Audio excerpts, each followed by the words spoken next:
Welcome to part 3 of the 2016 Tour of New Zealand. Day 2, hunting a parcel of land between Mount Taranaki and Wanganui.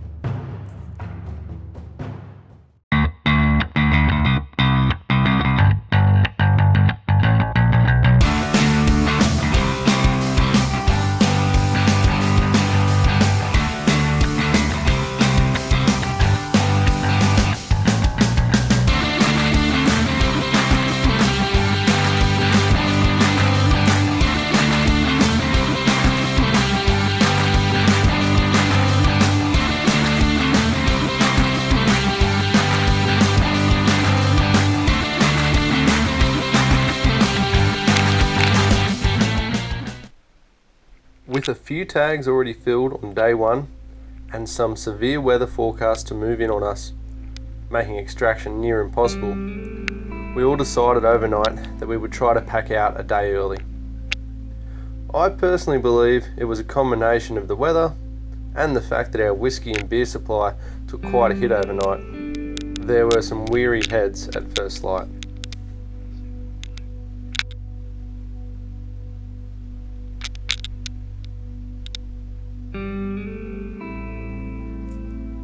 Andrew, Nathan and I set out to look over the northwestern section of the block, while Ray went out looking for some goats on his own. Before too long, Nathan put us onto a couple deer across the river.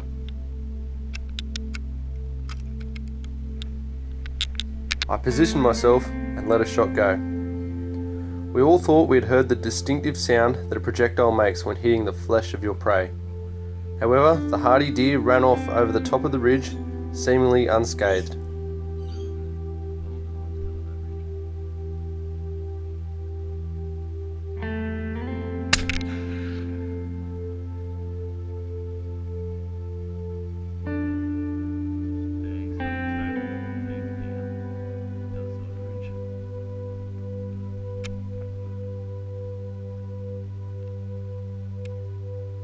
We set off on foot to attempt to recover the beast or admit a missed shot.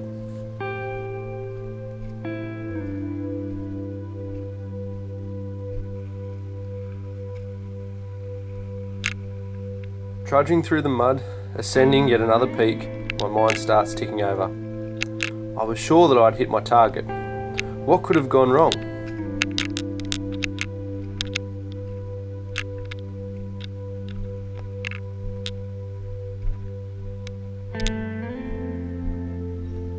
Anyone who has hunted knows the inevitable reality. We all miss shots, and we all spend a lot of time trying to figure out what went wrong and what we could do better next time.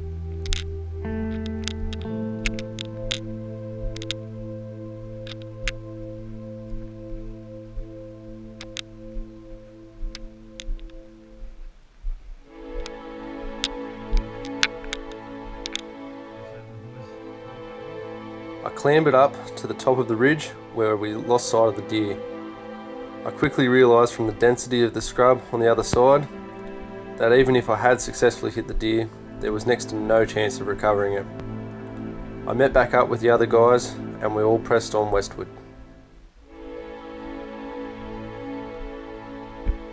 Now this is the lowest point of the entire trip. Andy and I had gone off on our own while Nathan was checking out some ridges. Andy located a couple of deer about 100 metres away and was positioning himself for the shot. He ushered me over to join in, and once I was in position, he said something to me that I couldn't quite hear. I further positioned myself up and took a shot, and missed. Andy was confused as to why I fired first, and attempted to recover and missed too, caught up in all the bluster that was going on. I blew my mate's opportunity. I was overexcited and caught up in the moment.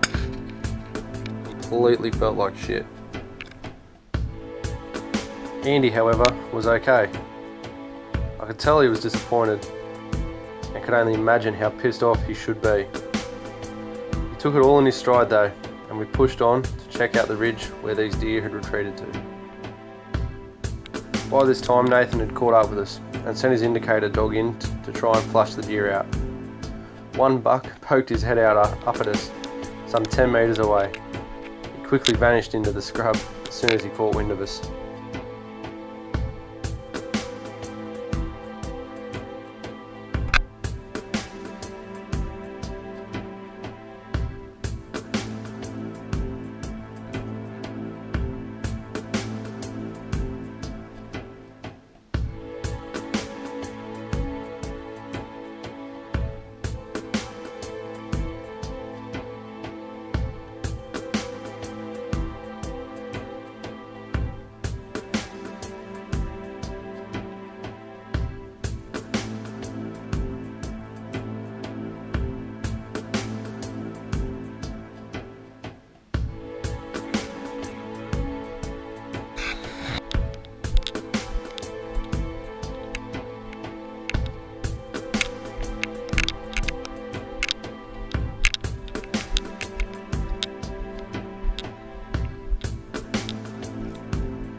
three of us decided to head back to camp and regroup. Morale was down, and the bad weather was moving in quick. However, Andy and I would roll the dice once more.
Back at camp, our cheeky Kiwi hosts helped lighten the mood and boost morale by encouraging some heart eating.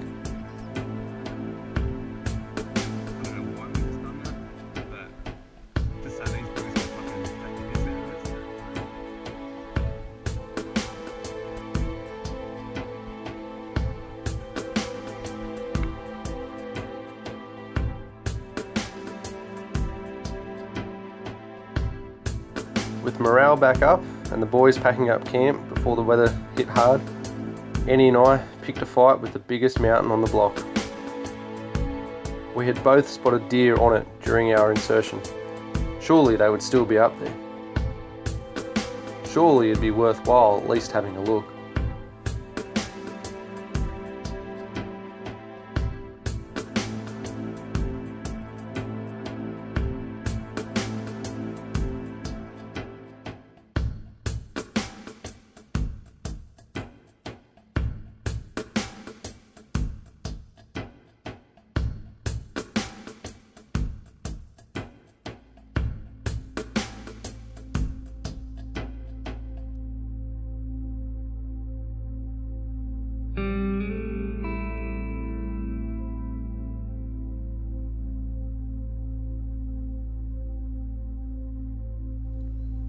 The terrain was steep and my knee was buggered. Andy was determined and I wasn't going to let my mate down again.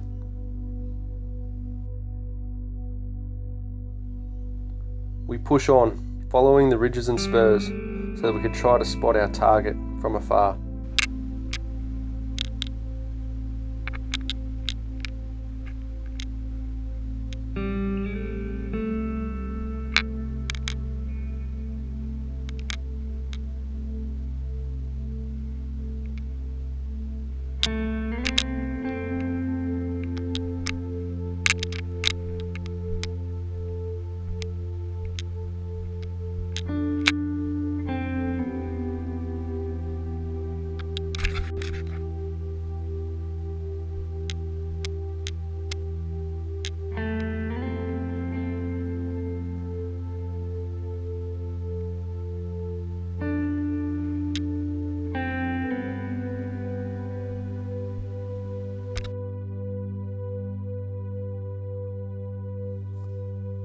There were sheer vertical drops on one side and thick scrub on the other. Multiple times we stopped and asked ourselves, what were we thinking?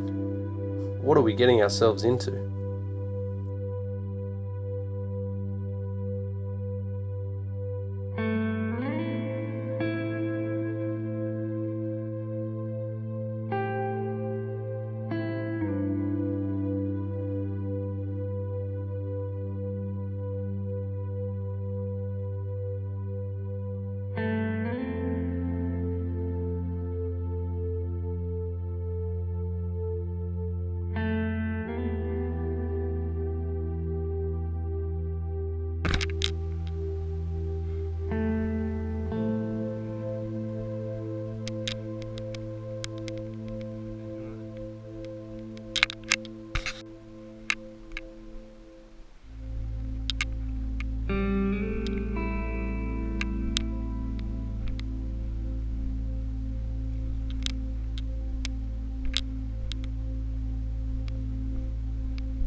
At one point, Andrew had heard a deer urinate, so we ducked into some of the thick brush to investigate. By the time we got close, he was long gone. We retreated back to the ridgeline to push on.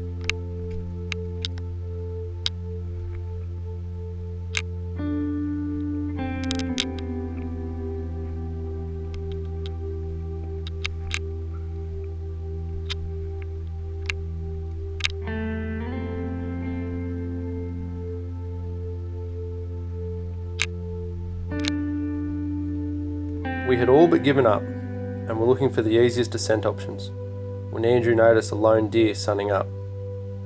He took position and steady aim, and with one smooth shot from the suppressed 7mm08, the beast was down.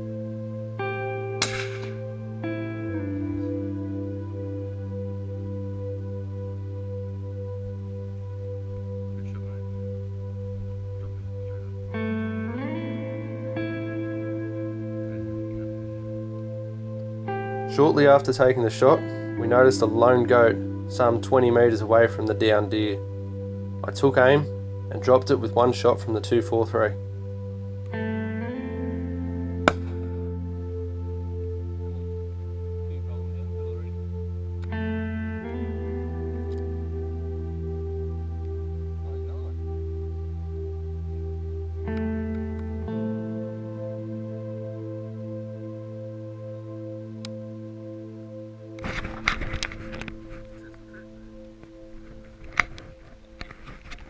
Unfortunately, at this time, my battery was almost dead, so I can't show you the ridiculous pack out that we went through. But what I can tell you though, is that this was the most enjoyable hunting experience of my life, no matter how hard it was at certain points.